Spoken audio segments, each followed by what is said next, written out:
Martes, 11:30. La mansión Santoro respiraba un silencio sepulcral, mármol frío, disposiciones simétricas, persianas alineadas como soldados. En el corazón de la casa, sin embargo, la cocina desafiaba las normas. Arroz humeante, el aroma del ajo tostado, dos risitas al unísono y una joven con un sencillo uniforme transformando floretes de brócoli en dinosaurios verdes que comen miedo. Valentina y Sofía, de 5 años, aplaudían mientras Camila Díaz, de 28, con voz cálida y firme, dirigía el ritual de dar gracias. Por la comida, por el techo, por el cuerpo que corre y por el corazón que siente. Sobre la encimera había collages de recortes de revistas, vasos de plástico de colores y un reloj de papel que marcaba la hora de los abrazos. Era una casa prestada, construida por alguien que no pertenecía a la élite y precisamente por eso vibraba con tanta energía. Al otro lado del pasillo, unos cuadros caros parecían no saber qué hacer con tanta calidez doméstica. El contraste era marcado. El hogar perfecto del magnate ausente y el lenguaje vibrante que fluía de las manos de una niñera que creía en la rutina, el afecto y los límites como andamiaje de seguridad. La puerta giratoria del vestíbulo se abrió con una bocanada de aire acondicionado y Diego Santoro, de 43 años, con un traje impecable, entró sin avisar. Había venido a recoger contratos antes de cerrar un trato de reales 200 millones, con la cabeza llena de informes, agendas y el viejo razonamiento de que el trabajo es prueba de amor. Sus zapatos resonaban como martillos sobre mármol hasta que la risa de las chicas resonó por el pasillo, desmoronando su postura imponente. Diego se detuvo en el umbral de la cocina, invisible por un segundo que pareció una eternidad. Vio a las gemelas con sus delantales, vio a Camila arrodillada a su altura, señalando el vapor como una nube de cálidos abrazos. Oyó a Valentina decir, con cruel indiferencia, «Cami se queda cuando llueve y abraza cuando truena».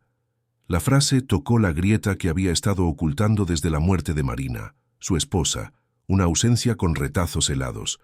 Diego retrocedió un paso, como golpeado. Por un momento pensó en entrar y decir algo. Prefería la trinchera familiar, el cronograma urgente, la agenda, la reunión. Camila distinguió la silueta, se levantó sin afectación y lo saludó con un respeto que no se inclinaba. «Buenos días, señor Diego. Hoy vamos a probar dinosaurios y la nueva rutina de dar gracias, después lectura y siesta». Él asintió brevemente sin saber dónde poner las manos. Los gemelos saludaron con la mano. «Papá, mira, sabemos dar gracias», exclamó Sofía, ofreciéndole un brócoli sonriente hecho de palitos. Diego intentó sonreír, pero no le salía el músculo de la boca. «Genial», respondió, y escuchó su propia voz con extrañeza. Durante años había comprimido el dolor en una coraza de eficiencia, externalizado la ternura a hojas de cálculo, confundido la presencia con el coste. Aquella cocina, con su desorden y sus rituales, era un plano arquitectónico que no sabía leer. Su móvil vibró con la urgencia familiar. Cedió. «Tengo que irme. Reunión importante», dijo, y se retiró bajo la protección de su corbata, dejando tras de sí un microclima en el que no sabía respirar. Esa noche regresó con el trato cerrado, las cifras correctas, la prensa ansiosa y un pesado silencio en la sala de juegos. En el suelo, papeles de colores con restos de pegamento seco. Sobre la mesita, un dibujo a crayón, 3 figuras tomadas de la mano bajo un paraguas morado. En letras torcidas se leía: «Mi familia, Cami, Sofi y yo. Y papá, que trabaja». El corazón de Diego se oprimió con un dolor que ningún anestésico podría calmar. Tomó el papel con cuidado, como si cualquier movimiento pudiera desgarrar algo esencial. En los marcos de las ventanas, la ciudad permanecía iluminada, indiferente. Dentro de él, una pregunta resonaba como una sirena. ¿De qué sirve un imperio si mis hijas me sacan de aquí?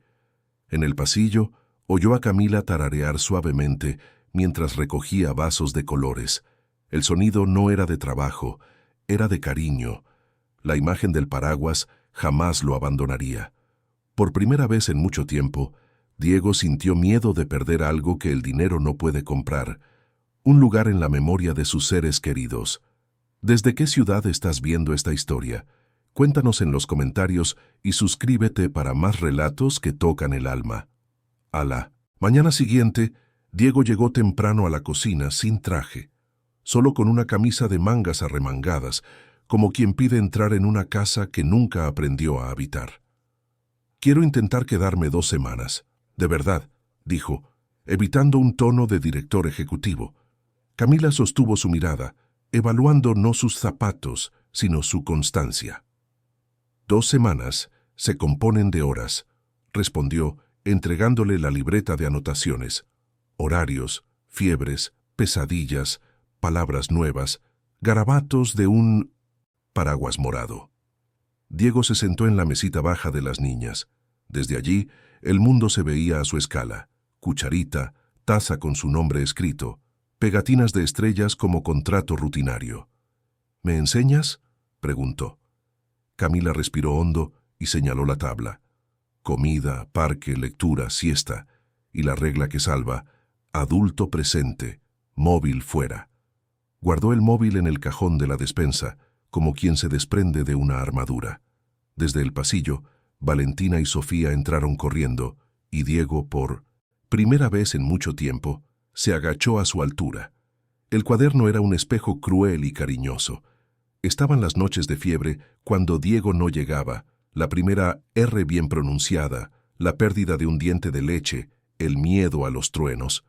Cami se quedó hasta que pasó. Leía despacio como quien paga sus deudas a plazos. La vergüenza le llegaba como una marea, seguida de un pequeño y verdadero deseo: enmendar sus errores. Hoy prepararé el almuerzo, se aventuró a decir. Intentó transformar el brócoli en un dinosaurio, y la criatura terminó barrigona y temblando. Sofía se rió. Camila, con ternura sin paternalismo, le mostró el gesto correcto de pellizcar y poner ojos con semillas de sésamo. Diego lo repitió. El dinosaurio se volvió digno. «Gracias, papi», dijo Valentina, repartiendo los platos. Mordió uno y casi lloró. «El secreto no está en el brócoli», explicó Camila. «Está en estar ahí mientras se convierte en dinosaurio». Escribió en el cuaderno: «Estar ahí mientras se convierte». A las 10, la asistente llamó con 3 avisos: junta directiva, inversores y prensa. Diego respiró hondo y probó el nuevo lenguaje. Bloque familiar Santoro. Ducha a las 5 p.m., cena a las 7 p.m., cuento a las 8 p.m., reuniones solo entre las 11 a.m. y las 4 p.m. Al otro lado de la línea, silencio, luego resistencia. «Eso es inviable», insistió. Lo inviable era que yo fuera un extraño en mi propia casa. Reenvió correos electrónicos a los directores, reajustó los horarios, marcó con una etiqueta roja en el calendario. Innegociable. El impulso de sabotear su propio plan surgió con fuerza, como un reflejo de supervivencia. Camila notó la vacilación en sus ojos. No lo sermoneó. Le ofreció apoyo. «Si necesitas salir, avísame para que pueda anticipar las siestas. La presencia es previsibilidad». Diego asintió. Era demasiado nuevo. Era lo suficientemente sencillo como para funcionar. A media tarde, la prueba, los deberes. Una de las gemelas se quedó paralizada al ver la letra M. La otra pedía un abrazo, agua, una excusa para evitar el papel. Diego sintió la familiar ansiedad de resolverlo rápido y casi le arrebató el lápiz a su hija. Camila asintió. «Respira. Aquí usamos la pausa del globo. Inhala durante 4 segundos, aguanta 2, exhala durante 4.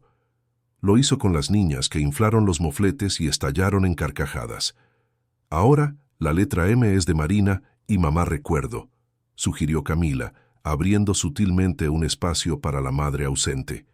Diego tragó saliva y continuó, alargando la línea con una paciencia que desconocía. Cuando terminaron los deberes, Sofía apoyó la cabeza en su hombro. Fue fácil. Él respondió sin triunfar. Juntos. Al final del día, El baño de burbujas se convirtió en un laboratorio de cariño.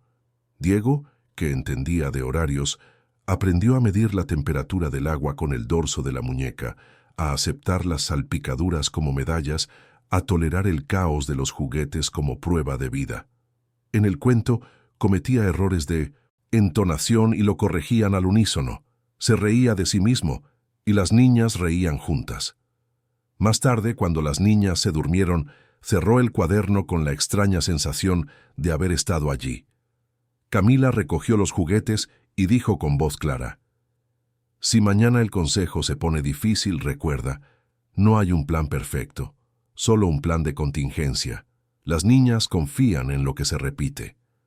La rutina de Camila era un equilibrio precario: clases de pedagogía por la noche, autobuses abarrotados, lecturas obligatorias y por la mañana Doña Rosa, un corazón cansado, citas en el hospital público, colas para exámenes. Diego le ofreció un chofer. Camila se negó por dignidad. «Puedo aceptar otra cosa, un horario médico organizado, sin colarme, y ayuda para conseguir medicamentos más baratos». Él activó a su equipo legal para que elaborara un plan detallado de los costos, sin compromisos personales. Contrató a una trabajadora social independiente para que la guiara en el sistema de salud pública y lo documentó todo por escrito. «Gracias», dijo Camila con la mirada fija. Él lo entendió. La gratitud no era una licencia para invadir su privacidad, era confianza bajo ciertas condiciones. Se filtró la noticia del encierro familiar. Beatriz, la madre de Diego, llamó fríamente. «Sábado, cena. Gente importante. Vengan vestidos apropiadamente. La niñera está prestando un servicio». La frase «presta un servicio» hizo saltar las alarmas. «Mamá, Camila es la educadora de las niñas», se aventuró a decir. «De este lado de la mesa, Diego», interrumpió Beatriz. El Diego de antes casi aceptó. El nuevo pidió tiempo. Al colgar, sintió un crujido de culpa. Camila, desde la puerta, oyó lo suficiente para comprender la situación. «Si es para esconderme, me iré antes», dijo, sin dramatismo, sin amenaza. Diego quiso tranquilizarla, pero sabía que las promesas sin acciones concretas son solo palabras vacías. «Yo me encargo». El jueves, los inversores apretaron el control. El mercado detectó debilidad. «Te necesitamos en Brasilia». Diego sintió la vieja atracción. Miró su reloj. Cena a las 7, cuento a las 8. Sucumbió a la tentación. Salió prometiendo regresar antes de las 8. Volvió a las 9:10. Encontró a Valentina con el libro abierto y a Sofía sollozando. Camila no acusó a nadie. Dio nombres. «Hoy falló la previsibilidad. Mañana lo arreglaremos». Se arrodilló. «Lo siento, arruiné el plan». No ofreció ningún regalo, no dio muchas explicaciones. Leyó 2 cuentos, incluso con ojeras, y anotó en su libreta: «No lo repetiré». A la mañana siguiente, dejó el móvil en el cajón antes del desayuno, como si volviera a empezar la cuenta atrás. La víspera de la cena, Camila organizó ejercicios de etiqueta con los gemelos. Cómo pedir permiso, cómo decir «no me gusta» sin humillarlos, cómo buscar el paraguas morado, la clave para pedir ayuda, si alguien los hacía sentir menospreciados. Eligió vestidos sencillos con abrigos cómodos, les peinó con trenzas simétricas. En la pizarra escribió: «Regla de los gemelos. Nadie trata a nuestros cuidadores como si fueran invisibles». Diego leyó la frase y sintió una vergüenza que junto con ella tenía su remedio: valentía. Esa noche en la universidad, Camila luchó contra el sueño, absorbiendo teorías sobre el apego y los límites. Durante el descanso revisó su teléfono. Doña Rosa esperaba una cita de seguimiento con el cardiólogo. La arritmia había regresado. Inspiró profundamente, contando sus respiraciones, llamó y logró conseguir una cita para un ecocardiograma el martes. En el autobús, un desconocido se quejó de su mochila. Camila se disculpó y le dio espacio. Así pasaba sus días, intentando encajar el mundo en su vida hasta poder incluir a sus hijas, a su madre, los exámenes, un sueldo que apenas cubría sus gastos y una autoestima inamovible. En casa, antes de acostarse, dejó una nota para Diego sobre la mesa. Mañana te necesitarán más que fotos. Elige. La mañana de la cena, Beatriz envió un mensaje al personal. Camila, en la despensa, turnos en la cocina. Las chicas llegan para la presentación a las 9 p.m. Nada de dramas. Alguien se lo reenvió a Diego. Demasiado tarde. El salón ya relucía con cubertería y cristalería. Columnas de flores disimulaban la rigidez del protocolo. Los invitados llegaron con sonrisas dignas de revista, listos para medir el mundo con cubertería de lujo. Camila vistió a los gemelos, les dio un último abrazo y se quedó en el pasillo entre la despensa y la sala, con el corazón dividido entre proteger y resistir. Diego se ajustó la corbata frente al espejo, presintiendo que si no entraba por esa puerta como padre, se perdería mucho más que una simple cena. A las 8:58 p.m., Camila se arrodilló a la altura de las gemelas. Si les duele, digan paraguas morado y mírenme, iré. Las niñas asintieron, seguras de la guía que les había dado. Diego apareció en la puerta, sin abrigo, sin la protección de un traje, solo con la tardía y necesaria decisión que tomar. Hoy nadie te... Esconde, dijo Camila en voz baja. Mantuvo la barbilla en alto. Hoy nadie humilla a tus hijas. El reloj marcó las 9 p.m. Al otro lado, Beatriz alzó su copa. La larga mesa aguardaba un espectáculo. Lo que estaba por venir, sin embargo, desafiaba las apariencias. El timbre anunció el inicio del ritual, y con él, la coreografía de la élite. Cubertería reluciente, risas ensayadas, frases sobre meritocracia, pronunciadas como bendiciones. Beatriz alzó su copa, presentó a sus nietas como trofeos y, con un gesto milimétrico, le indicó a Camila el camino a la despensa. «Te desenvuelves mejor de espaldas», susurró sin mirarla a los ojos. Un invitado, en broma, preguntó si la niñera también enseñaba a los dinosaurios a usar servilletas. Risas. A Camila le hirvió la sangre. Miró a las gemelas, dos manitas entrelazadas bajo la mesa, el código del paraguas morado parpadeando en sus ojos húmedos. Camila respiró al ritmo que les inculcaba a las niñas y tomó la decisión que salvaría algo más importante que su trabajo, su dignidad. Se arrodilló a su altura, susurró, «Estoy aquí». Se puso de pie y ante Beatriz y una mesa de cristal se resignó con voz clara. «Gracias por la oportunidad. Me marcho para no enseñar a sus nietas que el amor acepta la humillación».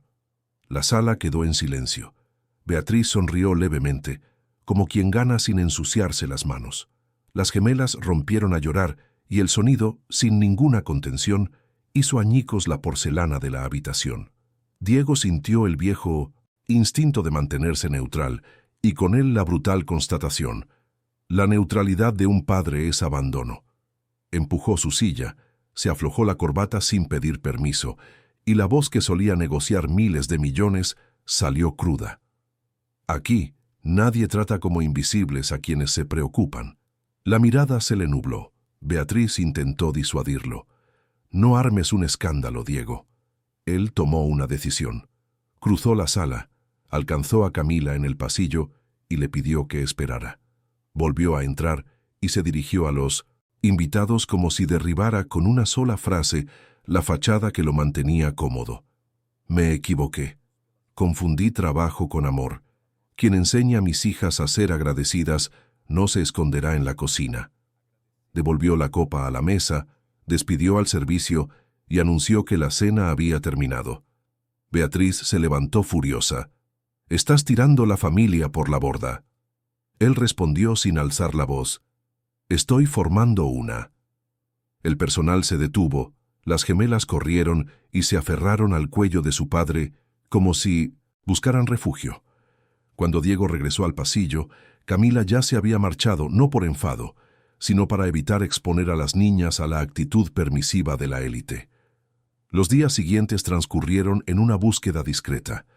Diego recorrió la universidad, encontró el nombre de Camila en la lista de asistencia, esperó en la salida con un paraguas de verdad en la mano, Recibió un «no puedo hablar ahora», dicho sin resentimiento. Fue al hospital público, localizó a doña Rosa esperando un examen, pagó discretamente una ambulancia previamente reservada para llevarla de regreso, sin colarse en la fila, sin ningún logotipo. Finalmente, encontró la casa sencilla, la mesa de fórmica, el olor a medicinas y caldo de pollo. Con el traje olvidado y las rodillas en el suelo, le pidió perdón a doña Rosa antes de mirar a Camila. «Les fallé a mis hijas y a usted. Le pido permiso para amar a su hija con respeto y para ser el hombre que mis hijas necesitan que sea».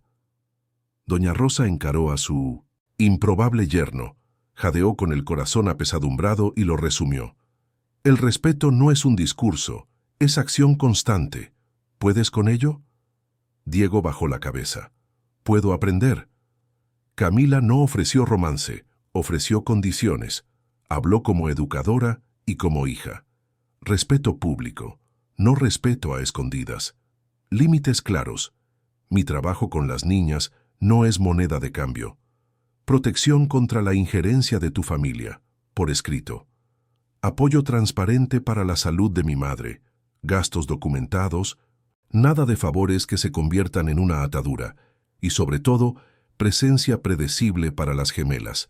Una rutina protegida. Diego no negoció, firmó con hechos. Llamó al departamento legal en ese mismo instante y solicitó un borrador de acuerdo de ética familiar con 3 anexos. 1. Agenda familiar Santoro con puntos no negociables y sanciones internas en caso de incumplimiento. 2.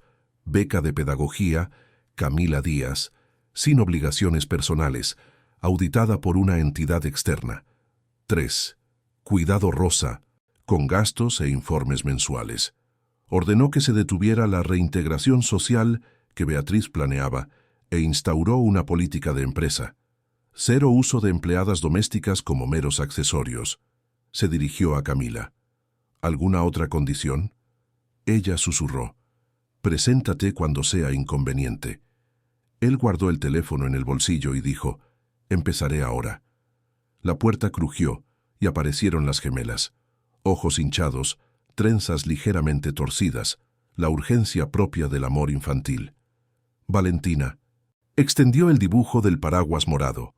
Sofía preguntó sin rodeos, ¿te vas a quedar?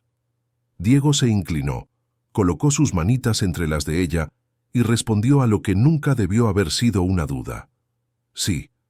Camila no lo idealizó, pero dejó que una comisura de sus labios se entreabriera. Doña Rosa asintió con el poco aliento que le quedaba.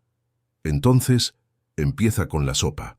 Cenaron allí, en platos hondos con cucharas sencillas, mientras se forjaba un tipo de pacto distinto, no sobre la encimera de mármol, sino en el ritmo de los segundos que tardaban las niñas en apoyar la cabeza en el hombro de su padre. Afuera, la ciudad seguía su bullicio. Adentro, una familia se desarrollaba sin anuncios. El momento culminante no fue un brindis, fue la palabra que ahora tenía dueña. Presencia. ¿Te está gustando esta historia? Deja un like y suscríbete al canal. Ahora continuamos con el vídeo. A la mañana siguiente de la cena, Diego subió las escaleras hasta el ático de su madre sin escolta ni seguridad. Beatriz lo esperaba, armada con tradición, alianzas sociales y un repertorio de frases sobre el lugar de cada uno. No gritó, cambió las reglas. Si nuestro apellido no sabe respetar a quienes cuidan de mis hijas, ese apellido ya no manda en mi casa. Informó sin que nadie se lo pidiera que la agenda de la familia Santoro estaba firmada y publicada en la junta directiva. Normas innegociables para las tareas domésticas, la cena, la hora del baño y los cuentos. Una multa interna para quien la retirara de la agenda, incluido él. Beatriz lo llamó debilidad. Diego, paternidad. Al irse, envió 3 documentos. 1. Beca de pedagogía Camila Díaz, auditada por una entidad externa sin obligaciones personales. 2. Rosa Care, con cobertura de cardiología documentada, transporte regulado e informes mensuales. 3. Política de dignidad doméstica en Santoro Emprendimientos. prohibición de utilizar al personal de cuidado como meros accesorios sociales. En casa pegó el calendario. De los gemelos en la nevera con letras grandes. Papá se queda. Ya no había medias tintas. Era un acto público para apoyar las decisiones privadas. Camila regresó el lunes, no como una figura de apoyo, sino como una educadora clave. El nuevo contrato establecía la coordinación pedagógica doméstica y estipulaba decisiones compartidas sobre rutinas, límites y lenguaje afectivo.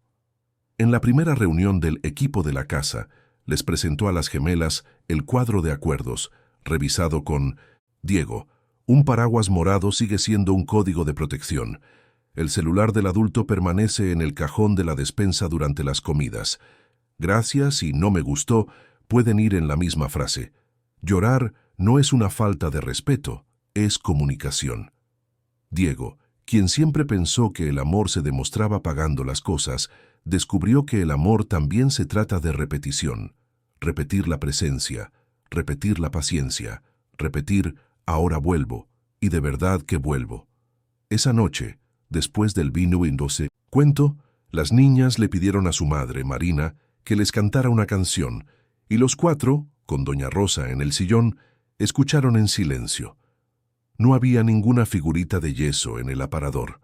Había un recuerdo en armonía con el presente. Y cuando el teléfono vibró no contestó. Los cambios fueron estructurales, no solo estéticos. El Consejo Directivo recibió una nueva gobernanza del director general, que protege la agenda.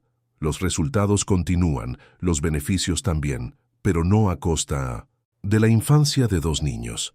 Se instruyó a la oficina de prensa para que rechazara invitaciones que requirieran una familia modelo. En recursos humanos, la política se convirtió en capacitación.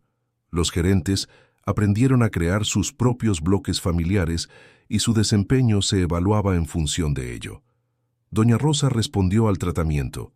La arritmia disminuyó. Los paseos volvieron a la manzana, la cocina volvió a oler a canela. Camila mantuvo su dignidad. Agradeció a todos por su apoyo con transparencia y rechazó cualquier atajo que la convirtiera en un accesorio. Para los gemelos, el milagro residía en los pequeños detalles. El padre que conoce el orden de las trenzas, la nota en la lonchera, nos vemos a las 7 p.m. El dinosaurio de brócoli que ahora sabe preparar sin temblar. La mansión perdió su brillo de escaparate.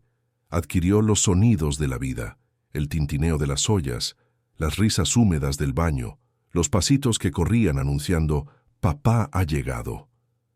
6 meses. Después, el sábado, el parque Ibirapuera se llenó de palomitas, una cometa enredada en un árbol y un retrato que la ciudad aún aprendía a aceptar. Diego y Camila tomados de la mano. Valentina y Sofía entre ellos. Doña Rosa tomando el sol. El vientre de Camila anunciando un nuevo latido. Beatriz asistió al almuerzo siguiente. Rígida pero presente, colocó su servilleta sobre su regazo y antes del postre se excusó para averiguar el nombre del dinosaurio verde. Nadie celebró con copas, celebraron con la rutina. Tarea el domingo por la tarde, pan de queso el lunes, la cita de Rosa el martes, la hora del cuento el miércoles y el calendario del refrigerador recordándoles que la riqueza que no se convierte en tiempo es una ruina silenciosa. En la pared de la sala el dibujo fue enmarcado. Mi familia, Cami, Sofi y yo, y papá, que se queda. Diego comprendía que construir ciudades es genial, pero construir presencia es lo que lo mantendría en la casa que lleva su nombre. Y, como si firmara una cláusula final de justicia emocional, prometió, y cumplió su promesa, quedarse. ¿Han hecho algún gesto de bondad que cambió una vida?